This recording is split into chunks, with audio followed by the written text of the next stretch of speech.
But anyway, yeah, so we have Kaixuan versus Jianming. Now, I don't know anything about these players. There are going to be some players that I do know a little bit about, and then there's going to be some that I don't know absolutely anything about. And these are two players I don't know anything about. But they are 4 Dan and 5 Dan AGA respectively. And so let's go ahead and see how this game went. Okay, they are jumping around a lot in the opening. I really don't like when this kind of thing happens. Um, so I'm going to give you all a hint here to what my weakness is, which is generally going to be things that are strange on the board. Now, I'm not bad to the point where I can't handle a little bit of randomness. Um, but basically, I am a very principled player. I play a lot of things based on principle.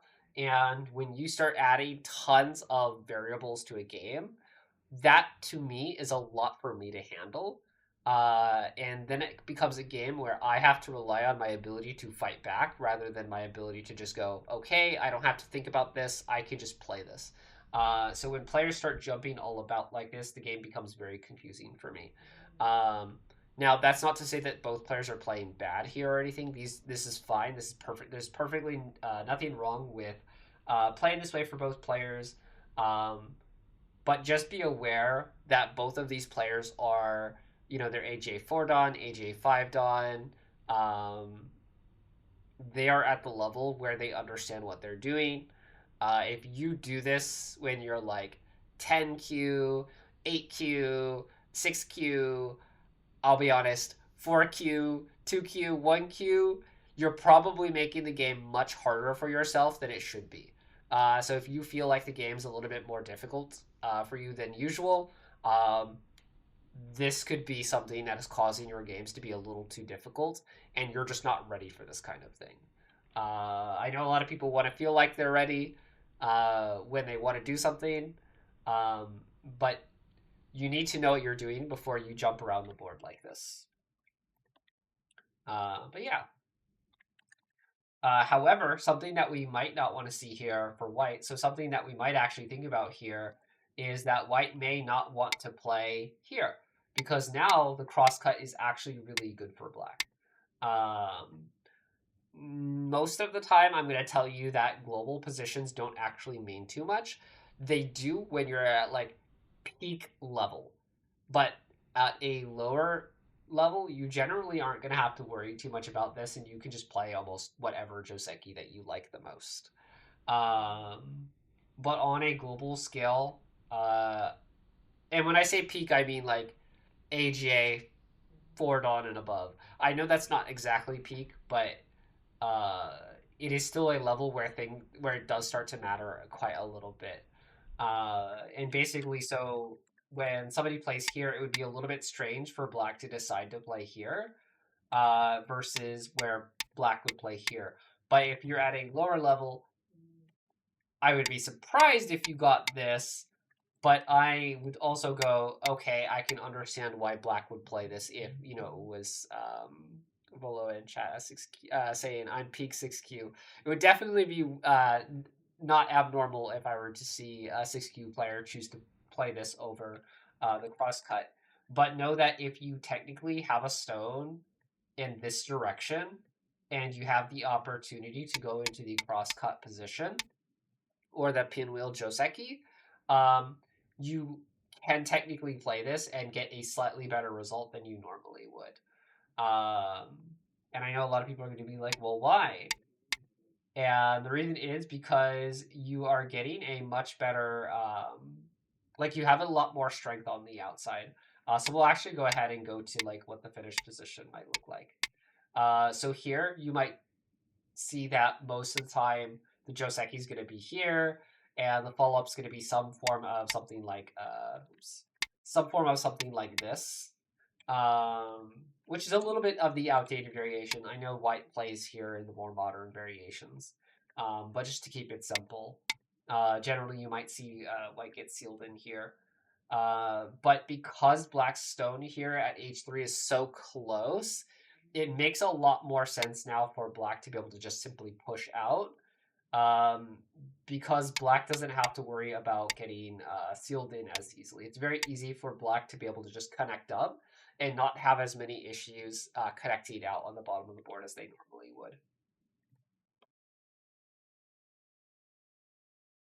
So we might see in this situation, if white were to play here, we might actually see that pinwheel decision come out. But I imagine that both players have pretty much plans for what they're playing, um, because it does look like they are playing stuff that I'm not too familiar with. I'm not much of a Hane on the inside kind of person in this case. I would Hane on the outside. Um, I'm pretty much more into the this kind of variation. Um, so I'm not too familiar with the Hane on the inside. Hey, Xylan, welcome to the stream. Welcome, welcome. Um, but yeah, so I'm not too familiar with the crosscut, with these crosscut variations here.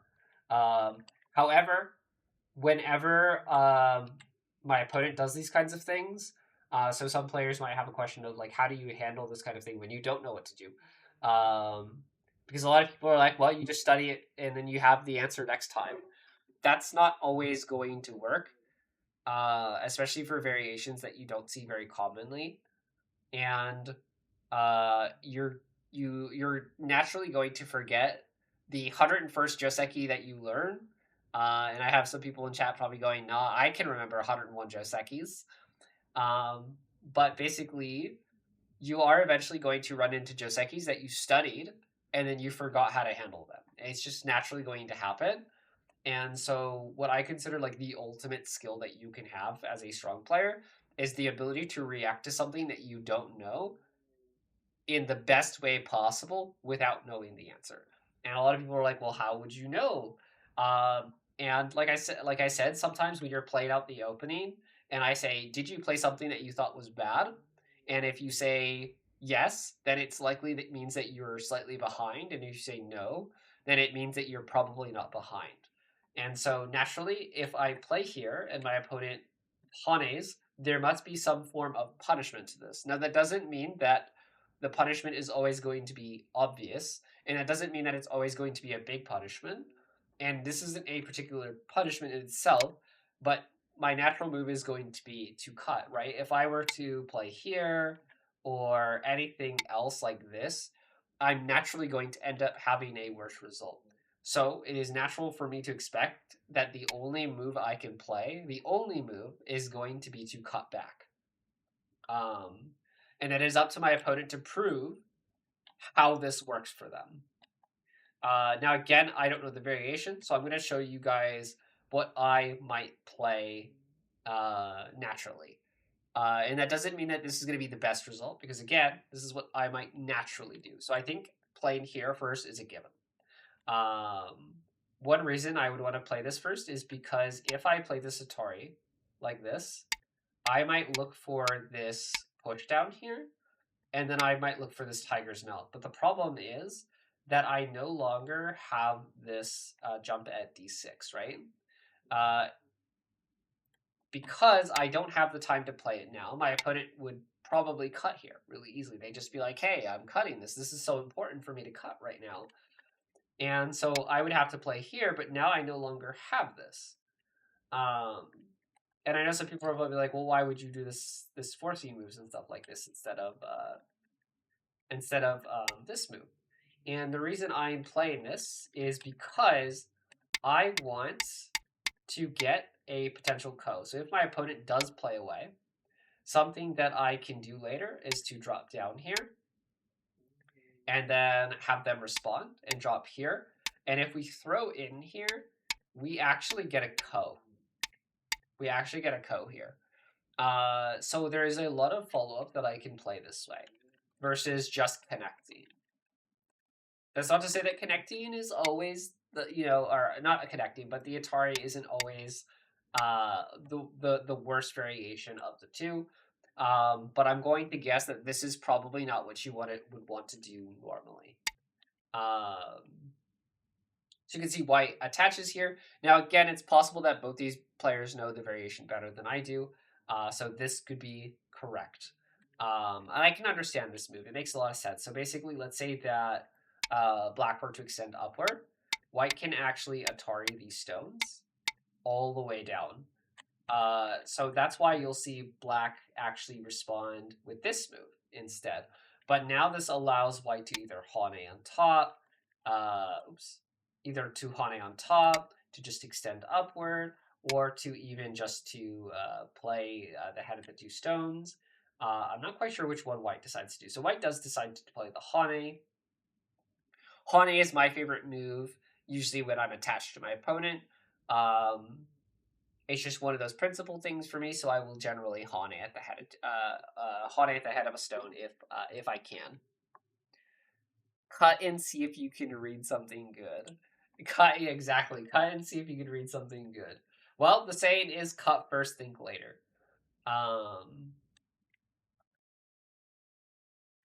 I would say that the opponent has already probably made a mistake here. I would say that it is already very likely that the opponent made a mistake. So I think this is a very smart Hane by black. So you can see that white plays this really kind of ugly looking move. And 99.9% of the time, if you have to play an empty triangle, you've done something wrong. And there's usually a better move than the empty triangle. So let's say that white is playing here. What are they looking for? Why are they playing this? So basically, if white tries to cut here, this becomes a very good variation for black to get a lot of points and for white to really not get that much.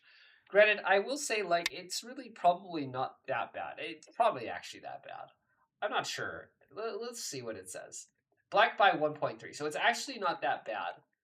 But I do wonder if it's because of any of the exchanges here. So what I'm doing right now is I'm actually checking with the score estimator.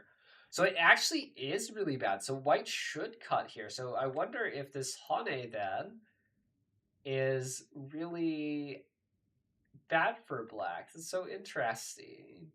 So it is actually bad for black. So white actually tricked themselves. So white actually ends up tricking themselves because this move is very bad for white. So I'm going to kind of show you with the original idea of what I'm thinking. And again, I haven't looked at these games, so I don't know anything that happens in these. So I'm seeing these at the first time as you guys are seeing them. So we can actually say that white tricked themselves because if black plays here and white plays here, so this is what white is looking for. White is looking for this kind of result, but this is really bad. We don't really want to do this. We're giving up way too many points.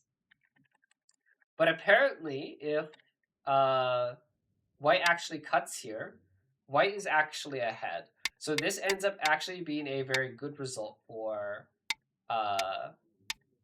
white. Like, it ends up being quite an even result, basically. Yeah, so it's white is actually up by 1.9 before the Hane. So it's probably wanting something like this, or maybe even now to play away, which is very interesting. Very interesting. So it kind of looks like white might have tricked themselves.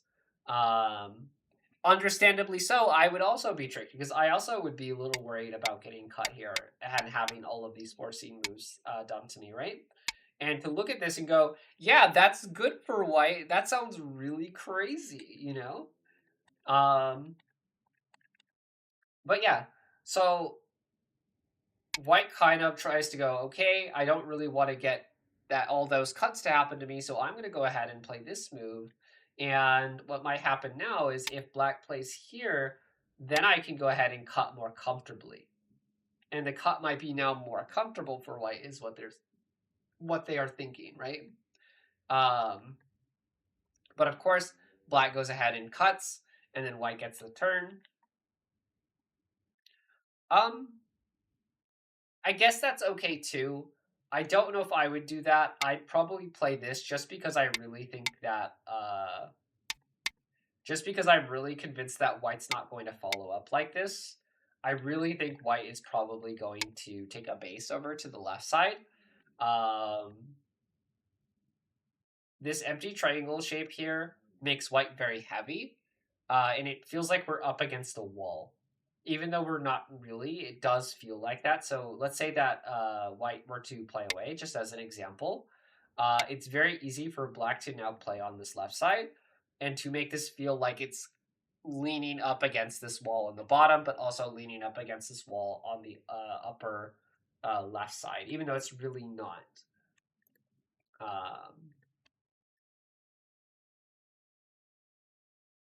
Personally, I think these.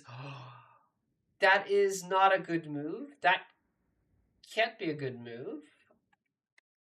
Yeah, so black makes a really big mistake here. So black needs to play here instead. And so what happens is if white wants to cut, black can make these two exchanges first before coming back to save these 3 stones. But now what's going to happen is because black jumped here instead to cut this off, now white will wedge. And when black tries to push through, white's going to Atari on top here, and black cannot capture these stones because if black captures this stone, white will Atari, black will connect, white will Atari on top, and we can see that black is kind of laddered into nowhere, right? Like they can't go anywhere. So that means that black has to connect here. Now, this is not like it's overwhelmingly bad for black because white would only capture the stone. But if you remember,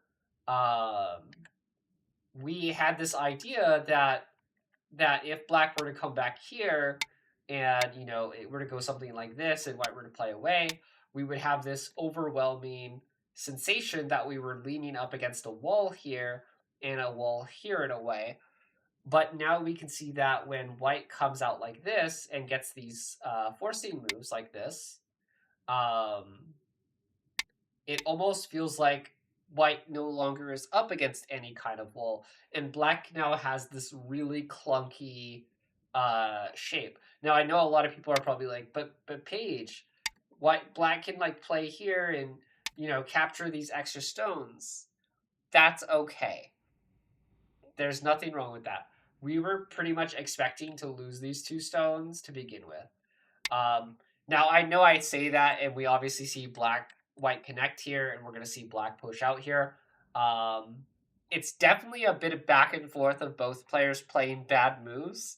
I would say their opening accuracy is probably going to be really low because they are consistently fighting against the good moves. I don't know why, but they are. They are seemingly very aggressive. White saying, hey, I gotta save this, and black is saying, okay, well, now I'm just gonna go ahead and cut you in a very big way. So now we're back against that really big, thick wall. Now, luckily for white does have the ability to come back here if they wanted to. Oh my gosh, but instead they choose to connect, which I guess makes sense because you kind of have to because it's the cutting stone. But now we're looking at a clunky shape here and a clunky shape here. So now as black, I would probably go back and play here, or I might even go for a very large surround, or I might even just jump up here and say, hey, if you come back to this left side, I'm going to be able to surround this right side in a really big way. And if you decide to, jump out here to the right direction, I'm going to go ahead and surround this left side in a really big way. H6 is beyond heavy. Exactly. That is correct, Unamatane. They are definitely beyond heavy. White's goal is to be as heavy as possible. It's definitely feeling like white has tied an anchor to both of their legs. And they're pretty much having a mini contest of, which leg is going to sink faster if I continue to add weights to them both. So we can see black. What I think is the most sensible move is to go back to these to capture these 2 stones here. I would not want to play as white. Me neither.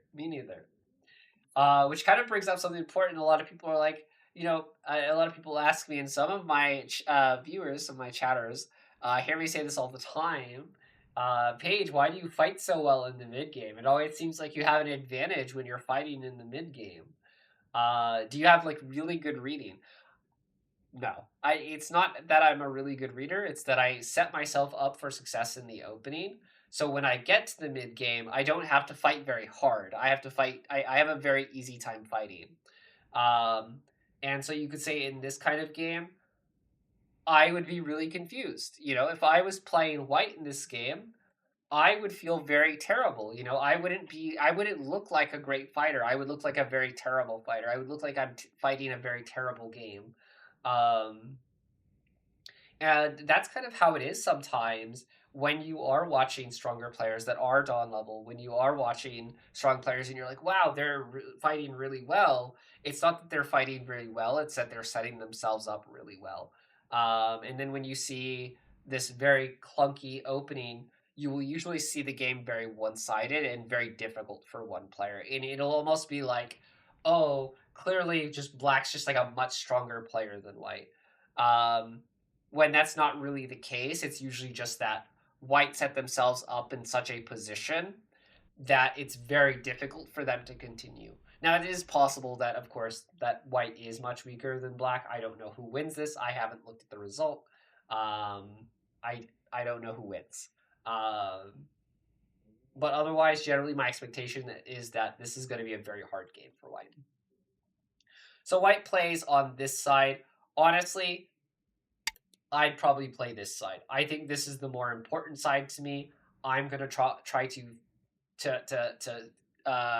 you know fix one side instead of the other. Because here's the thing: if we try to fix over here, black extends.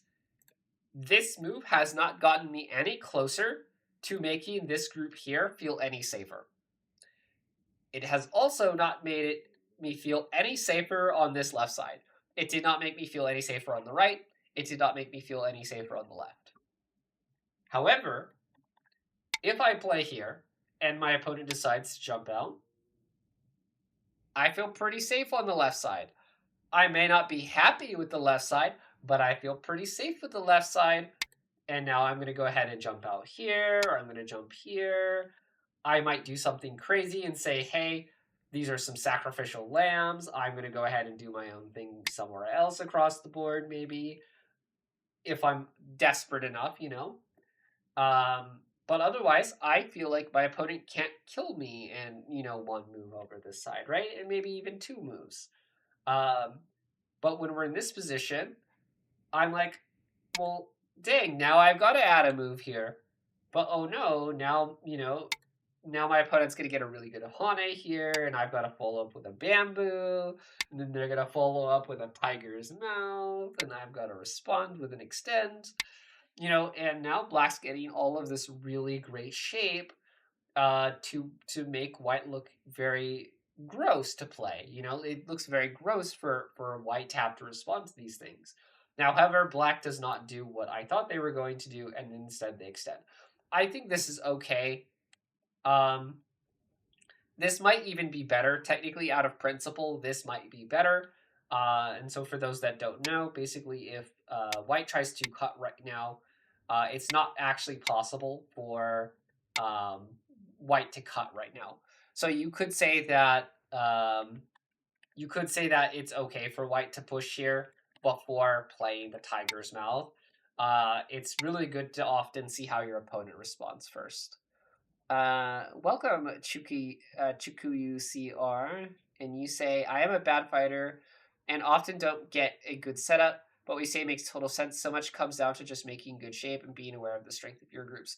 Yes, I will say as somebody that used to fight a lot, where my play felt very sloppy, and it just felt like I was always going into games where I was like, oh, I've got to kill this. I've got to kill something. Every game has to be a kill by the end of the game. Otherwise, I lose, And I realized that I wasn't setting myself up to win those fights. I was setting myself up in a way where I was very unhappy in those fights, and I had to fight in a very unhappy way. But if you just set yourself up really well for those fights, you're going to be in a much better position to be able to handle those with stronger groups, basically. And so we see black goes for what I'm going to actually say is a much better move than my move. I think this is a much better way to play than simply playing this this tiger's mouth. So white presses here, or black presses here, which obviously is going to prompt a response from white. So now something that we won't see is, so let's say that black Hane's here. If white tries to now cut here, we can actually see that it's going to end up pushing them out into a ladder, and they're going to run straight into the wall, right? Assuming that I read the ladder out correctly. I kind of eyeballed it, but we'll go ahead and take a quick look at it just to see if it makes it all the way. There you go. So we're pretty close. We almost eyeballed it wrong, but we pretty much got there.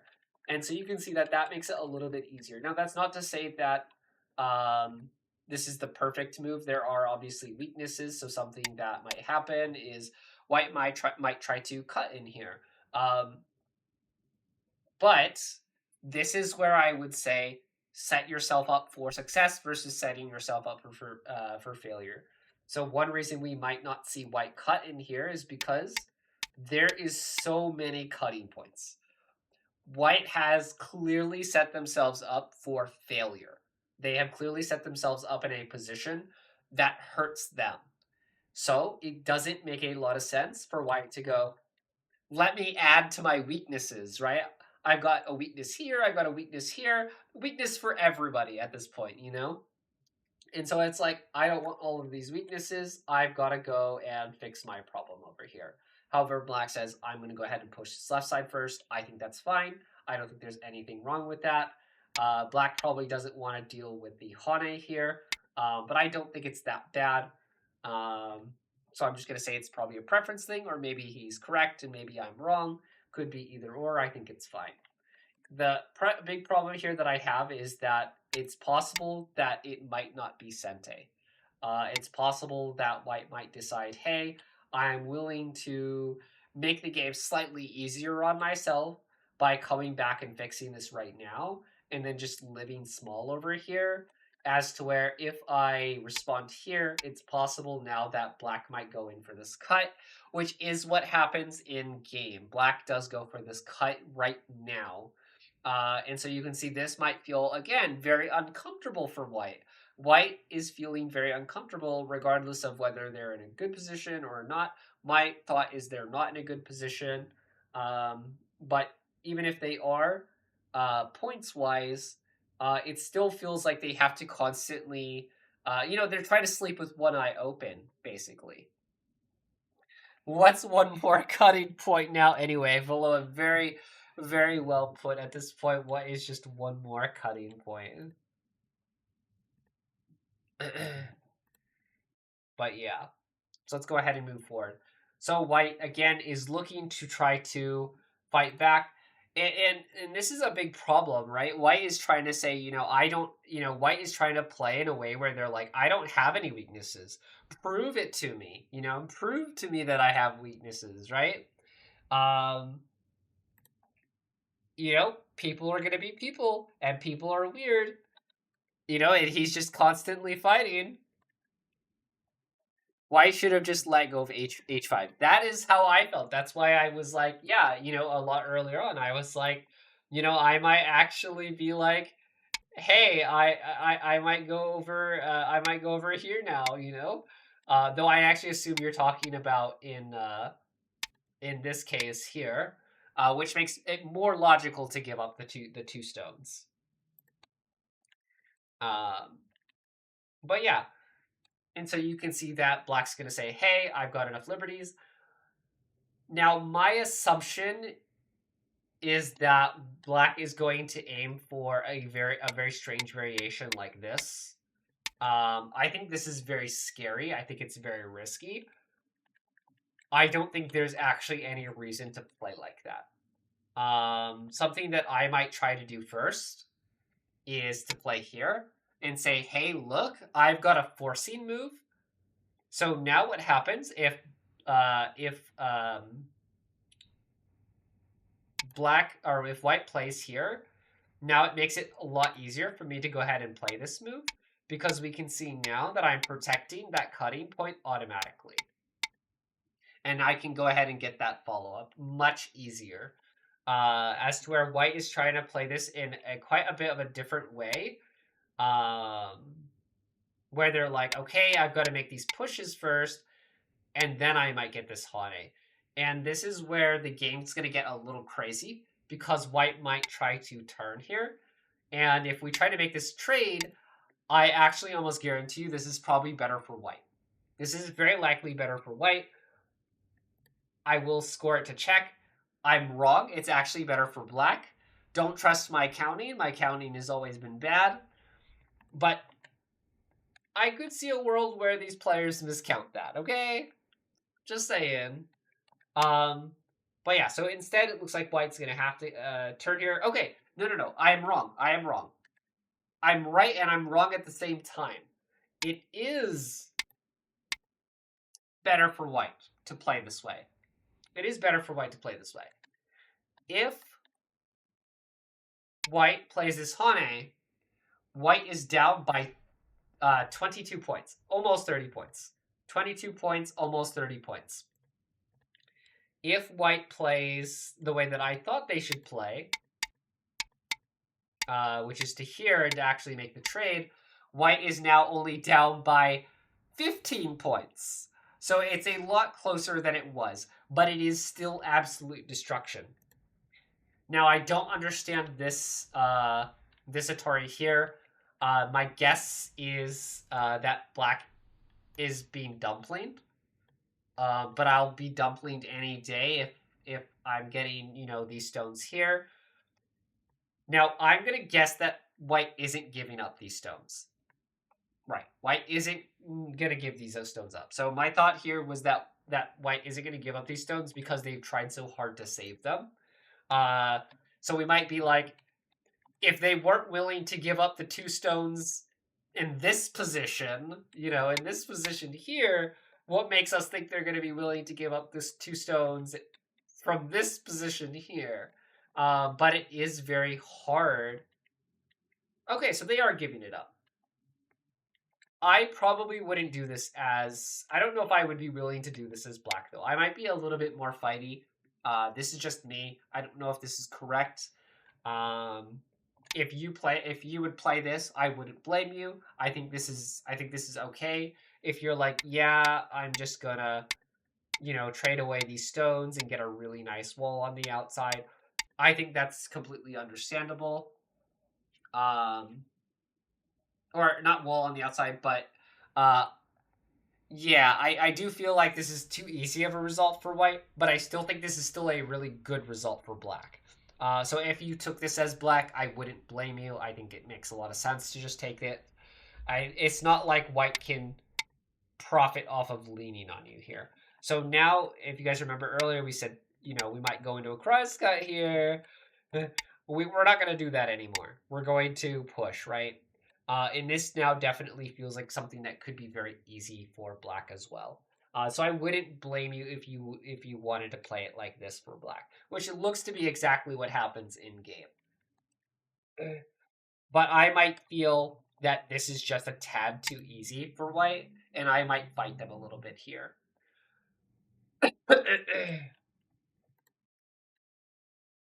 Let's go ahead and go forward. So white says they're okay, or black says they're okay in the corner. I don't blame them. I think they're fine.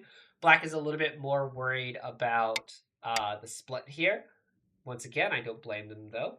I think that the game is very easy for black now. I think the mission is pretty easy. It's pretty straightforward.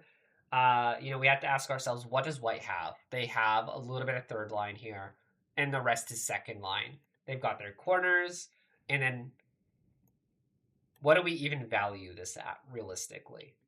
What do we even value this at realistically? So white doesn't have that many points. And so we're like, what's our mission as black? Make sure we're alive everywhere. So black says, I'm alive in the lower right corner. I don't have anything to worry about. Let me go fix my last final weakness. That's going to be this here. Black says, I've got this. I've got this, I've got this, I've got more than enough to win. And I think that's smart. I think that is a very smart choice. However, white says, I can't let that happen so simply. But black already is willing to make the exchanges to kind of give up a little bit here. So they're pretty much already prepared to give up a little bit of points. I don't know if they had to. Um, if anything, I guess it's okay. I was trying to think of a better variation there, but I guess technically there's probably not a better one. It feels so bad for black to have to play this. It almost makes me want to play here instead of playing this knight's move, large knight's move. Um, but I guess this is okay. This is fine. There's technically nothing wrong with this. So white's kind of really behind. And something that happens when players fall unfathomably far behind, they start attaching to things and doing really weird things.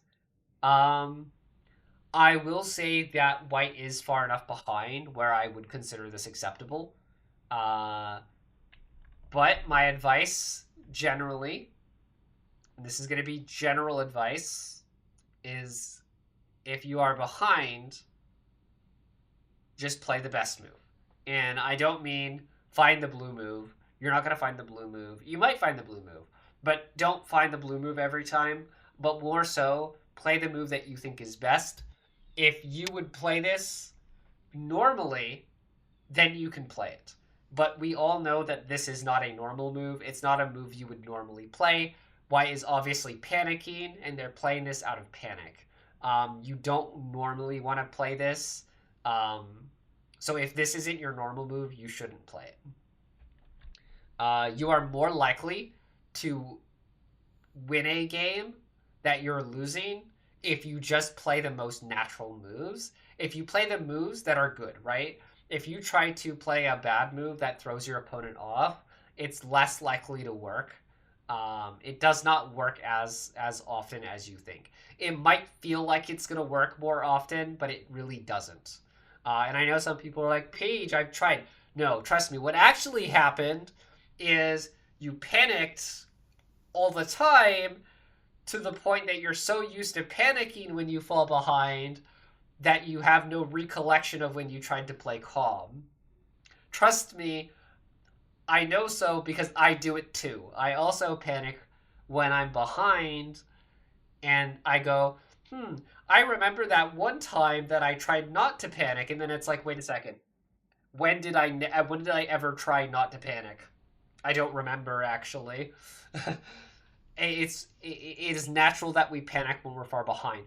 But when we are this far behind, I do consider it a little bit more acceptable because there really is a very no chance of winning kind of feeling.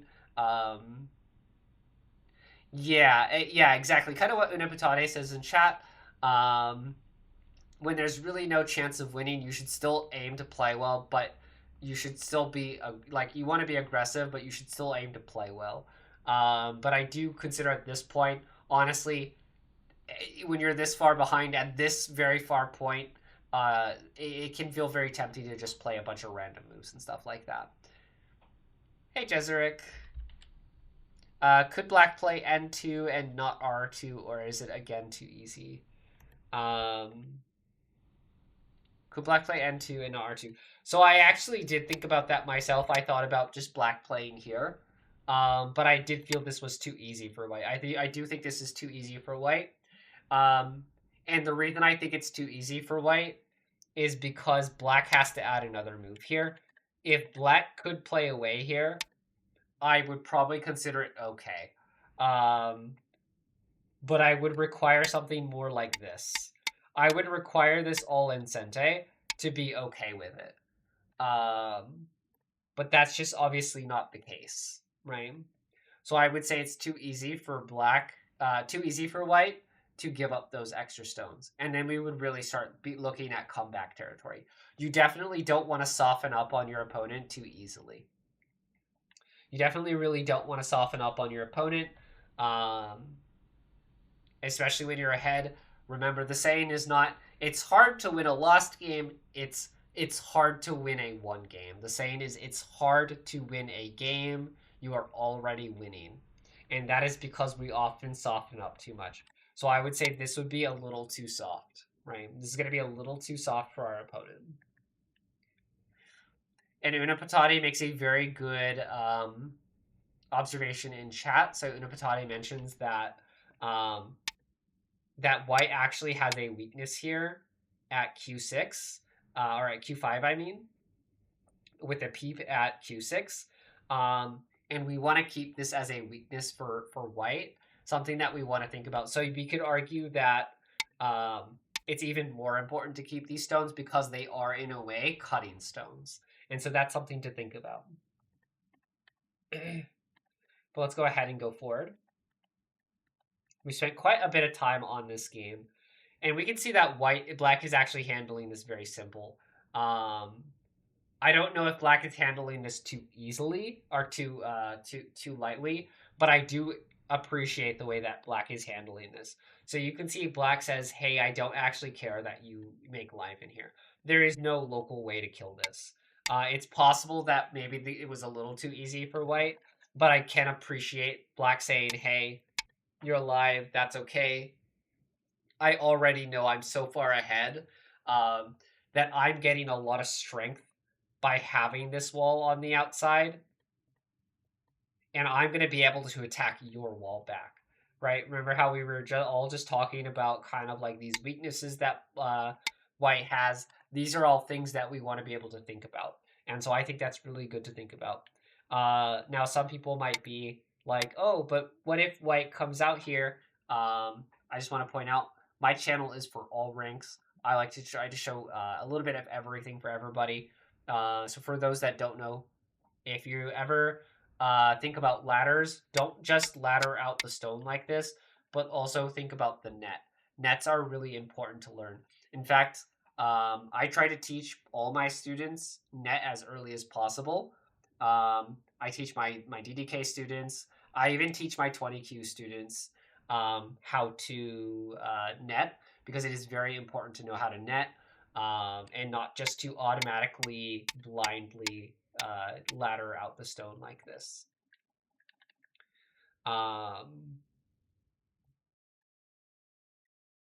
Flying Parrots asks, what do you charge for lessons? So I actually run all of my lessons through Patreon. I have, I'm going to say 2 tiers, even though I have slightly more tiers, but generally I have a study group tier, which gives you access to my weekly study group. I run a small study group. It's usually about 5 to 8 people that attend, and that is $20. And that gives you access to a weekly study group at every Saturday at 1 p.m. EST. But that also gives you access to any past study group material as well. But I also have one-on-one lessons also. And my one-on-one lessons are $30 or $60 for 2 lessons or $100 for 4 lessons a month. And if you are my student, that also gives you access to the study group. So anyone that is a student under me also gets access to any of my study group material. And anyone that clicks the thing and goes, but Paige, you only got 2 students on there. A lot of my students run through a legacy system. They do not go through my Patreon. So a lot of my students are not signed up through my Patreon. But we do have a group of about 5 to 8 people that attend the study group. So it's not particularly small, but it's also not big either. Just for those that might be worried of like, oh, but I don't want to be the only one at the study group. No, we've actually got quite a sizable group. Yeah, of course. And thank you for the follow, Nick and Toby, and welcome to the stream. Welcome. Yes, Jezeric is one of my students that signed up for lessons before my Patreon. He is one of my great students who started at, I think you started at around, if I had to guesstimate, you were 3Q. but it was all your potential. I believed in you, and it was all your potential. And now you're almost Fox 3 on, which is great. But I don't wanna mess up this recording too much. So let's go ahead and continue with the recording to make sure that it's like consistent for YouTube. I guess I could always edit some stuff out. But anyway. Um, but yeah, so we can see that black drops down here, which forces white to fix. There's no good way for white to fix here, unfortunately. It's going to be one or the other. This is going to allow black to get the forcing move here. This is also going to allow black to get the forcing move here. And just to kind of quickly show you guys the life and death of this. Now, to me, life and death is something that I can't teach you. I can show you guys, but I can't teach it. Think of life and death, or think of reading like stamina in a sport. You know, if you play basketball or you play any kind of sport, whether it be badminton, tennis, basketball, anything like that, and you're always like, man, you know, I get so tired. You don't just go up to your coach and go, you know, teach me how to have more, you know, teach me to, you know, like transfer your stamina to me, right? It doesn't work like that. And to me, when it comes to life and death, that is something that's going to be purely be your reading ability, which you gain from either doing sumego or playing a ton, which is equivalent to running up and down your basketball court, or running around your, you know, running your laps around your court and getting more stamina in whatever sport you play. It's just not something that's going to be easily transferable. I can only show you techniques that I use from those things. But if you really want to benefit, you're going to have to do sumego, or you're going to have to play a lot. It's going to have to be one or the other. But I will show you regardless. So here we have a technique that we can use, and this is going to be a symmetrical shape. So anytime you have a symmetrical shape like this, you're going to be able to play that middle point almost all the time. And we can see that if white tries to play either of these sides, you can just capture them. And then if white connects the other one, you could actually play away, but basically you could also snap back, do the snap back here, or you can just do the Atari, which allows you to capture those stones naturally. And you're going to have the exact same problem here as white as well, except you're going to be doing a double Atari here. And it can be played the opposite direction as well. Flying Parrot says, would you say sumego or playing is more important?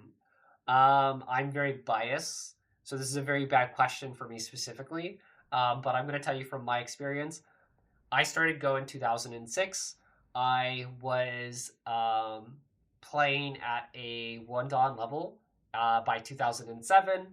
I was playing at a 6 Dan to 8 Dan level by 2008. So you could say that I was already the highest possible level you can get in online servers in by 2008, and I hadn't did any sumego. That's not to say that sumego isn't important. I think it is still important.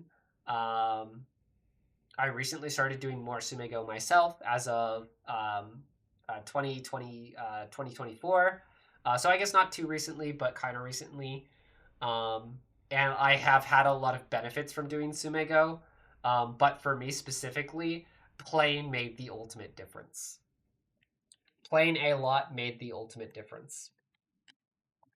But yeah, so now we can obviously see black's going to go back and fix their cutting point here, or potential cutting point, and then black plays this. So something that some players might commonly do is push here because they're afraid of the cutting point. Now I want to make a very important distinction here, because I have a lot of DDK students who make this mistake. And because they make this mistake, I'm going to assume a lot of people outside of my own students make this mistake. So something that happens is when players are pushing from behind like this, they will do this jump here. And what we call this is peeping your own cut. Now, in this case, it's okay because we're on the second line. But let's say that this was a little different.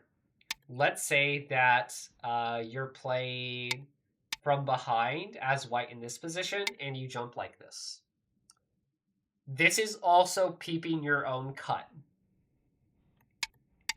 And you can see that you've been peeped, except your opponent didn't have to peep that cut. You peeped yourself. This is very common at a DDK level. And sometimes I've even seen it at a low SDK level. Don't do this. Don't do this. This is the worst thing you can do. And so something you might ask is, well, Paige, but then how do I get ahead and how do I stop pushing from behind? You knights move. It's possible that your opponent might knights move as well.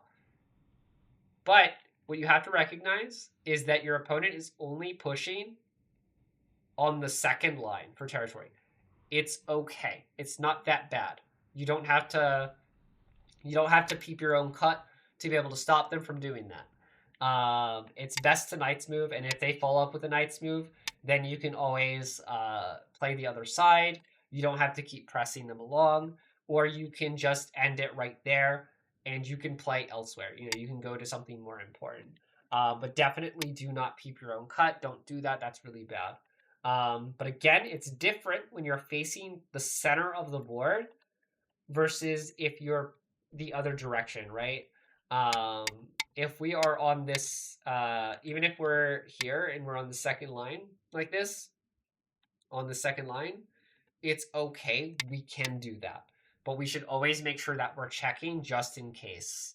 Now, this is a technique that we use in this specific case where we say, hey, I will trade this for this here, or I will trade this, in which case you can have the inside and I will get the outside. This is a very common technique. And in some cases, some players may even take the outside, even if the opponent throws the stone in on the other side. And there's different ways that you can do this as well. So, but definitely do not peep your own cut. Peeping your own cut is very bad. Now, again, we have to establish that white is still very desperate. Black is still very ahead. So we can see that white is trying to limit black's expansion. We might even argue that white is trying to kill these black stones at the top of the board. I think that's not going to happen. I think they are very, very much desperate. Black plays a very nice move here on top. So if white tries to push through, black can play here, and we can see that it's very easy for black to get a lot of points on this top of the board. So white has to respond. So black pulls back. White is going to go ahead and block here, specifically because they know they're going to lose if black lives too easily. And this allows black to now jump out with something like this. I'm not a big fan of this move, but I think it's okay. I think it is an understandable move. I am more into this kind of move. I like this one a little bit more. And then if white pushes, I'm going to make a table shape or a bamboo shape. But yeah. And black's just pretty much like, hey, I can go anywhere. I think I might be a little bit more wary of my group here. I might try to make sure that I'm completely alive. But I don't blame black for playing away. I think it's very hard for white to kill this group here. And we can see white caps here. It's pretty obvious that white is pulling at straws, right? But naturally, they're not going to do that. They're going to do something like this, or they're going to play here to make sure that they don't die at the top. So this is just something that they have to try. I don't blame them. Ooh, black plays a very nice technique. Yes, anybody that saw my last video, I'll link it in chat for you guys. So if you go to my YouTube channel and you go to my last video, my last AGA City League review, I actually play this move specifically in that game and talk about how important it is to know this technique. This is a very powerful living technique. Some people might make the mistake and go here, or they might extend down here, or they might hane. You don't want to do this. You really want to look for this move when you can do it. And this is a corner specific Tesuji. Sometimes you can do it in other places, but it's mostly going to be played here. And so what happens is if white plays here, what ends up happening is it's very easy for black to now go back and just kind of live in this corner very easily. And if white tries to play this Atari, black will extend up, and then white connects, black Ataris, and white connects. And you can see that black is getting much more space for eyes than they would normally have. Yes, this is a Tesuji. It is a very good Tesuji. It is a Tesuji for living.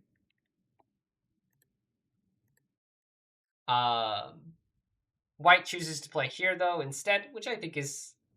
personally, if white had the intention to kill this black group, I think they have to play this. But it is, of course, very easy for black to be able to make an extension and just to be able to make life. So it's kind of hard to make decisions at this point. So we can see that white is still trying to kill, but black is playing a lot of really good techniques. So we can see a really good technique again being employed here. So if white tries to play here, black can drop down. And this ends up being a very good exchange for black through forcing moves. Or for black through forcing moves. And so white doesn't really have a choice but to block. So black is playing a lot of really good techniques, making it very easy to come out here. No, I don't want to spend too much time on this game. We're pretty much in the end game. We recognize that that there's not a lot that white can do, and that they're kind of pulling at straws. If white does end up killing this, we'll talk a little bit about that. But otherwise, I think we're pretty much going to probably move on from this game, if possible. But it does look like white just ends up collapsing at the end in defeat. But yeah, that was a pretty good game. That actually had a lot of very good information, and so I hope you guys enjoyed that review for that game between Kaixuan Liu versus Jianming Hao. So it looks like Kaixuan Liu ended up winning that game. That is the player playing black. I know the names don't match up. I'm gonna have to put that in the. I'm gonna make sure I have to put the color in the next one. It's because it goes off their usernames. But yeah. And I will see you all in the next video. Technically, I'll see you all in a couple seconds because I'm recording the next one too. But yeah.